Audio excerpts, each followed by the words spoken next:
嗨，大家好，我是探评书。今天是2025年7月14号，这一期咱们继续聊聊恒大清盘，聊聊中国的房地产。这个网上又有小作文，路边社报道说房地产要继续出台刺激政策。路边社小道消息说，近日有市场传闻称，中国政府可能出台新政策，在全国范围内刺激实体房地产市场。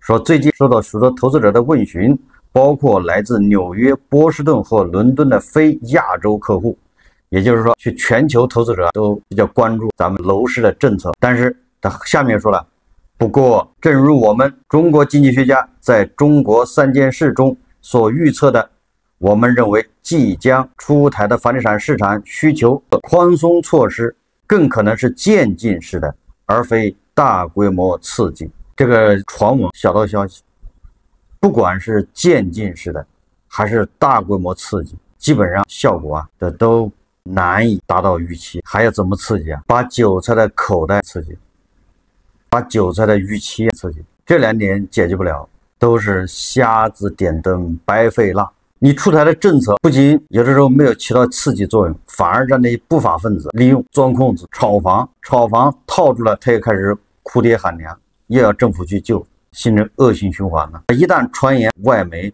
传言有什么救市措施的时候，这些炒房的这些中介，这些炒房的这些就像受到刺激一样，个个奔走相告，弹冠相庆，以为马上就解套了。只有这些人天天盼着政府赶紧出台政策，他们认为政府是万能的，只要出个政策开个会，这房价就涨上去了，他就解套了，他就可以不劳而获了，他就可以财富自由了，他就是七大姑八大姨到处借钱高杠杆买房。某种程度上，就这些人在这次房价下跌过程中，如果没有全部出清，你很难说这个楼市调整到位。这些人高位接盘的，我说的接盘更多指的是那些炒房的，经常看我节目的人懂，那些刚需房，就买一套房要住的，买一套房要结婚的，买一套房小孩要上学的等等，这种是不幸点儿背，没办法。我说的是那些炒房的，买了2套、3套、4套，不停的买，以房养房，把房子出租出去，租金来养房，妄图靠这种模式实现什么财富自由的。就这些人，如果不让他付出惨重代价，你很难说这个楼市走稳了。这些人必须要为房地产的疯狂他要买单，因为这个房地产的疯狂跟他们就有密切的关系。同样，我也不是说那些你自己全款买房的，买3套房，这些也不在我这个说的之列，因为你全款买3套房，那房价怎么跌跟你也没关系，你也没什么感觉。我说的就是这些高杠杆不停的贷款，经营贷，各种贷款周转，到处借。有这么一批人在网上很多，他们组团去哪儿一买几十套，就是这些炒房团，这些人职业炒房的，如果不来买单，这个楼市不可能见底。这些人里面很大一部分人恐怕都要倾家荡产，他们经历过房地产的牛市，他们曾经赚过很多钱，但是因为有人贪婪，那现在就是为了贪婪买单的时候。摩根士丹利今天又搞了一个报告，他说供给侧改革回归，但这次更为复杂。他说2016年下半年至2017年的快速通胀回升主要由房地产和出口推动，而相比之下，产能整合同时对供给和需求造成压力，可能只起到了辅助作用。鉴于2025年下半年前期出口和财政宽松的效应逐渐消退，需求将面临放缓，再加上旨在为增长兜底的被动政策应对2015到2018年那样的剧烈的通胀回升可能难以实现。这又一个唱空的摩根士丹利，好好查一查他们在咱们这业务到底规范不规范了。他怎么能说这样的话？他这个意思就是你做什么措施，下半年咱们都是通缩，这其心可诛。这是在咱们经济正在什么爬坡过坎的时候，摩根士丹利这些外资这些国外的海外机构在背后捅刀子，说咱们2025年下半年前期出口和财政宽松的效应逐渐消退，需求面临放缓。他这个说法比野村证券是不是稍微好听一点？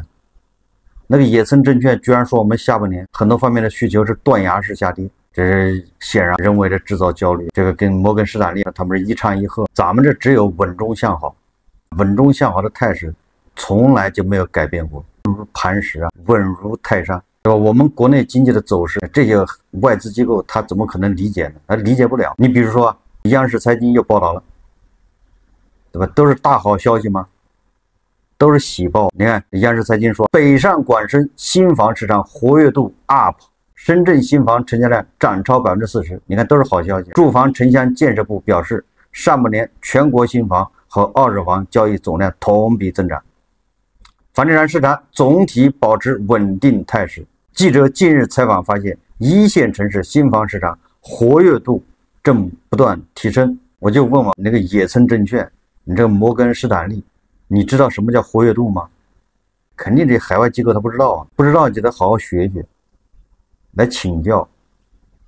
我们现在已经用活跃度来表示房地产市场了，已经不是看你成交量、什么交易额、什么价格，我们用的尺子都变了，你还拿原来的尺子来衡量，有什么用呢？让人笑话。所以说，海外机构赶紧来学一学这些新的尺子、新的标准，要领会什么叫活跃度。这个数据显示，今年上半年，北京新建商品住宅网签2.09万套，同比增长11.9%。深圳成交新房21846套，同比上涨42%，这都是活跃度的一部分。大家看视频。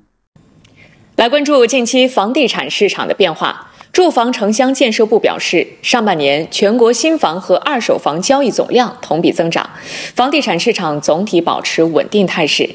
记者近日采访发现，一线城市新房市场活跃度正在不断提升。尽管是工作室，在北京大兴的一处新房售楼处里，记者看到销售人员正同时接待多批客户。据项目销售负责人介绍，最近精装的3居、4居等大户型比较受市场欢迎，进而带动了成交量上升。6月份的成交数据也是达到了近60套，超过了今年的金3银4。我回来看了几次了，目前的这个价格呢，我也能接受，再带家人来看看，基本上就定这儿了。北京市住建委公布的数据显示，今年上半年新建商品住宅网签2.09万套，同比增长11.9%。上周，北京市相关部门重申将完善住房供应体系，优化政策，满足市民高品质多样化居住需求。业内人士认为，此举释放了支持市场持续向好的积极信号。一方面是前期的存量政策在持续的发挥作用，市场整体趋于向好；另一方面，有关部门也表示会根据市场的需要，适时推动出台新的增量的措施，更大力度的推动房地产市场的止跌回稳。近期公布的数据显示，除了北京、深圳、上海、广州等城市，新房成交量也一直处于高位运行。今年上半年，深圳成交新房21846套，同比上涨42%；上海在售项目日均成交约1万平方米，同比增加38%；广州成交新房32861套，同比上涨近17%。其中6月成交6796套新房，创下年内新高。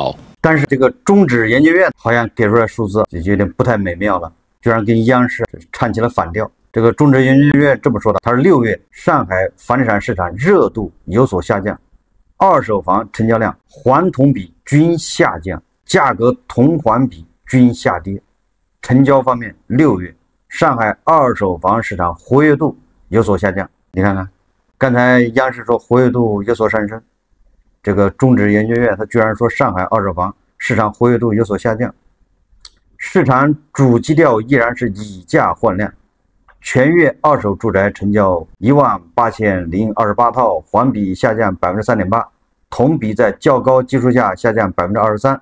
1到6月累计同比增长20.8%。价格方面，6月上海二手住宅价格环比下跌0.6%，同比下跌4.7%，同比跌幅连续9个月收窄。分区域看，各区域环比、均下降。中指研究院给的这个数字存疑，有关部门恐怕还没有找他们谈话，所以他没有唱响主旋律，这个是个问题。我们再看看这个财经网，它有个报道，他说6月末人民币存款余额同比增长8.3%，这是央行公布的数字，说央行发布数据，6月末本外币存款余额327万亿元，同比增长8.6%；月末人民币存款余额320万亿元，同比增长8.3%。上半年人民币存款增加17.9万亿元。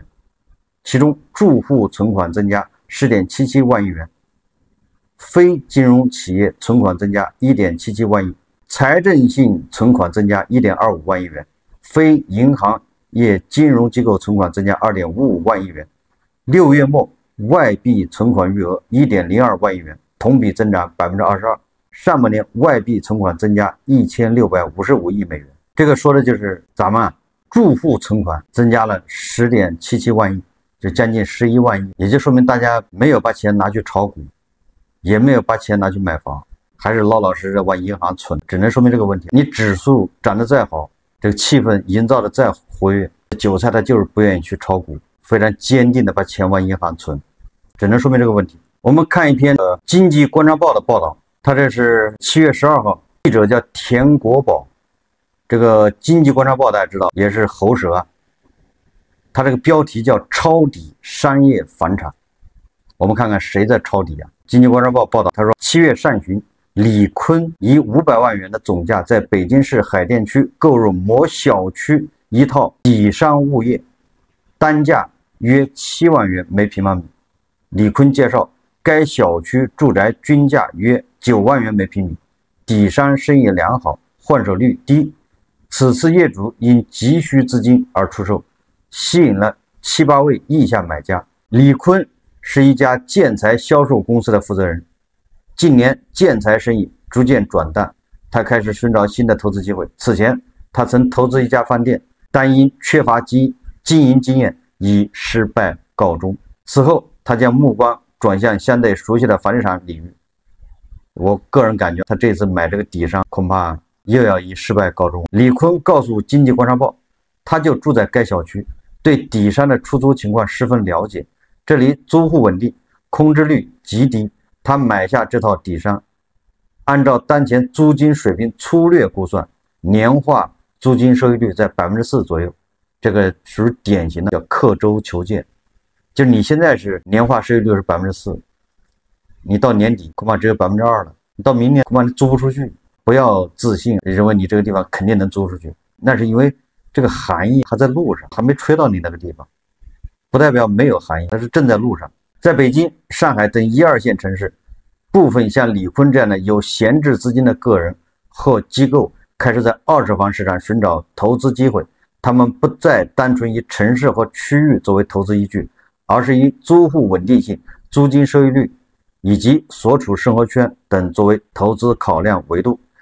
我认可，这个时候你有钱，你去投资房产，1线城市的核心位置的，你有钱，前提记住了。但我对你投资这个叫商业地产，这些商铺啊，底商，那这是两码事。底商跟那个住宅那是2件事。底商如果说底商是持有成本的，住宅的持有成本几乎可以忽略不计。你那房子如果租不出去，你无非就是交点物业费，物业费还可以打折。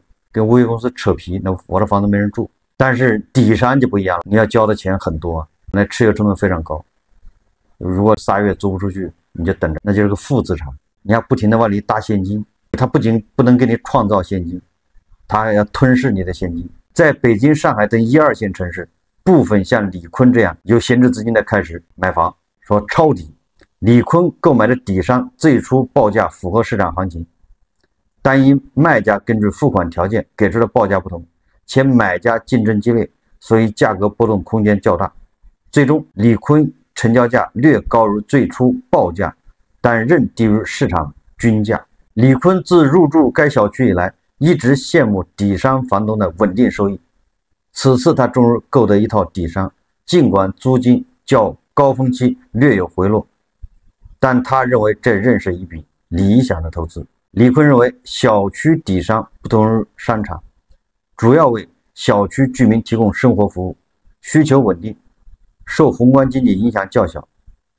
恐怕他不太懂电商和互联网。现在线上购物这么发达，小区的底商也是一年不如一年。即使在2020年至2023年，租户生意也未受到显著冲击，房东的租金收益保持稳定。现在那个小区的底商，你开个小卖部都难以为继，人家把你的底商租了，开个小卖部都活不下去，人家当然就不会再租，下一个人来租的时候，他只能价格更便宜，否则他待不住。今年以来，在北京、上海等城市，还有一些和李坤一样的抄底者，他们以租金收益率为坐标，在市场中寻找合适的标的物，个别优质商办物业甚至吸引多个买家竞争，以较高溢价成交。那总有这种，这叫什么？不怕死的。大家还记得去年吧？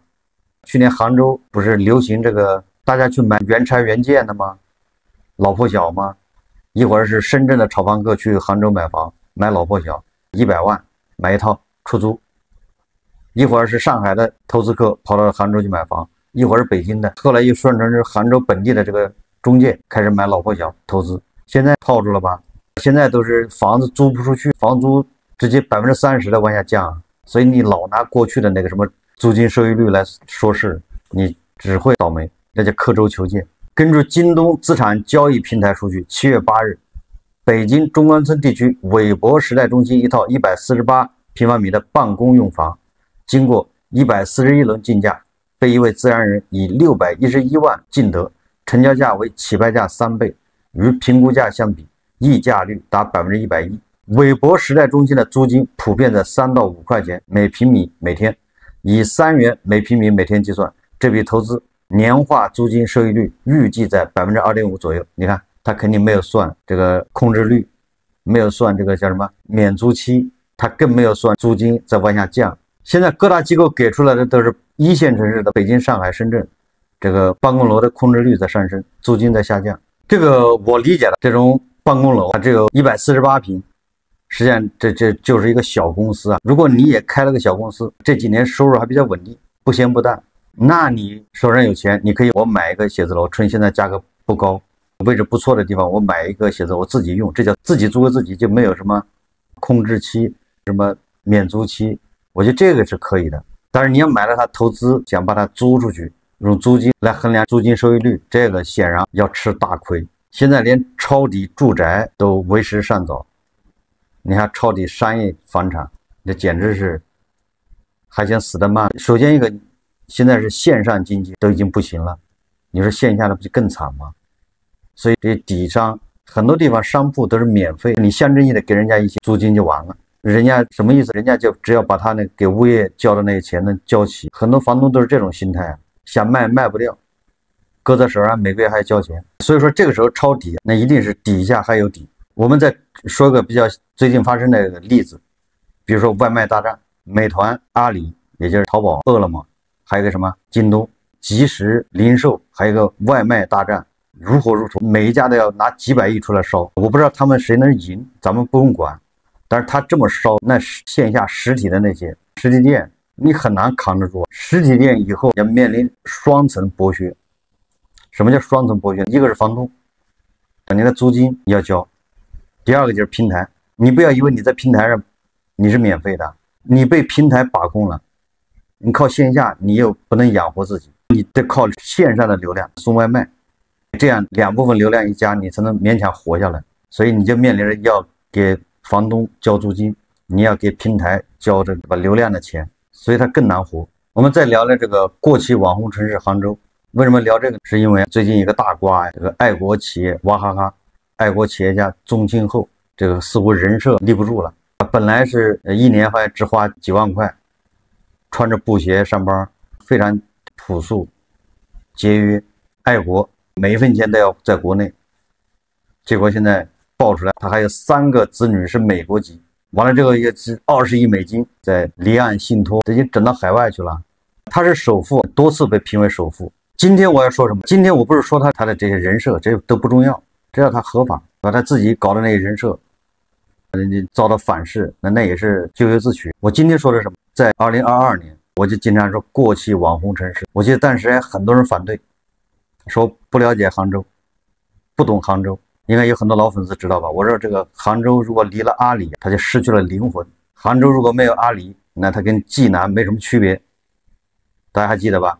我是建议，如果你在杭州没工作，失业了，码农，因为杭州有很多河南的码农，河南人就喜欢往杭州跑，历史上就这样嘛。南宋的时候，宋朝打不过人家就跑河南，跑到杭州去了，河南人跑杭州。所以我说你在杭州没工作，失业，那你把杭州的房子卖了，对吧？到国际大都市郑州买一套房，把剩下的钱存银行，再拿10万块去买辆比亚迪，开网约车，快活似神仙。那是2022年，应该是年底。但是有很多人说你不懂杭州，杭州经济多好，杭州有很多上市公司。所以我说杭州有上市公司有什么用？都是一些卖水的这些公司，它是很赚钱，那它是老板赚钱，所以他可以把老板搞成首富。但是这卖水的公司，它能批量制造中产吗？他能批量制造那些去接那个6万、8万一平米的房子的人吗？他根本做不到，他只会富了老板。你看现在揭露出来的情况，你看看，你在娃哈哈，你去生产水，你一天能有多少钱？一个月多少钱工资？能跟阿里比吗？阿里也会让马云成为首富，马云曾经也是首富，但是你想想，阿里他是不是批量制造服务，对吧？他提供大量的优质的工作岗位，这就是阿里为什么搬到哪儿，总部搬到哪儿，哪儿房价就要涨。在什么未来城搞一个总部，那儿房价咣的就上去了；在哪儿滨江搞个总部，房价又上去了。为什么？因为大家都知道，他能够在阿里上班，他马上就能接盘这些房子。但是你看娃哈哈总部要搬，那房价涨吗？传统行业它只能让那2、3个人富，剩下的人就是你拿死工资，一个8000、4000的，靠你这钱买房，靠你这钱，杭州的房价能稳住。造皮鞋的。靠的还是阿里这样的，蚂蚁金服要上市之前，是不是那个地方房价飙升？人家已经算出来了，蚂蚁金服这一上市，至少有1000个千万，这是叫什么？几千万的富豪吧，诞生了。这些人都要买房，有房子都要改善，都要买大房子，那还有多少个百万富翁呢？那这上万名。结果蚂蚁金服没上市，上市失败，临时被叫停，是不是？未来城什么地方？科技城，那房价咣当就掉下来了。所以实际上我在3年前我就说了。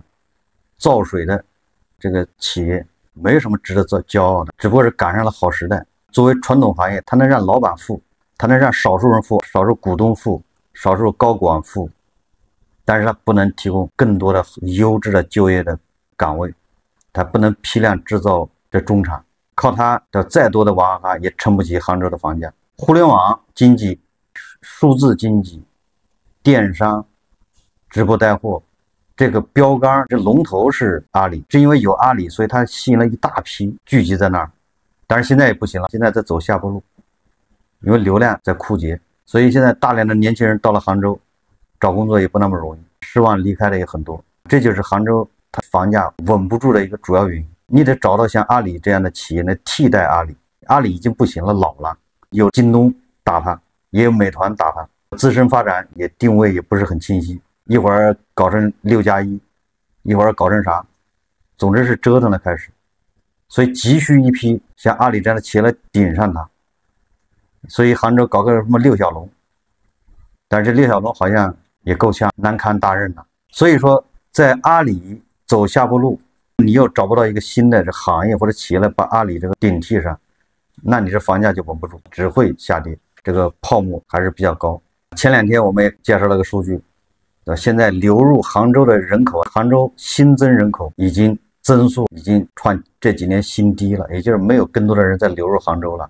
杭州还得出新的政策来吸引更多的年轻人去，那你要给年轻人提供好的就业机会，你给他生产矿泉水谁愿意去，生产皮鞋谁愿意去。好，这期节目咱们就聊到这里，感谢大家收看。如果喜欢我的节目，欢迎订阅转发，也可以在下方留言评论。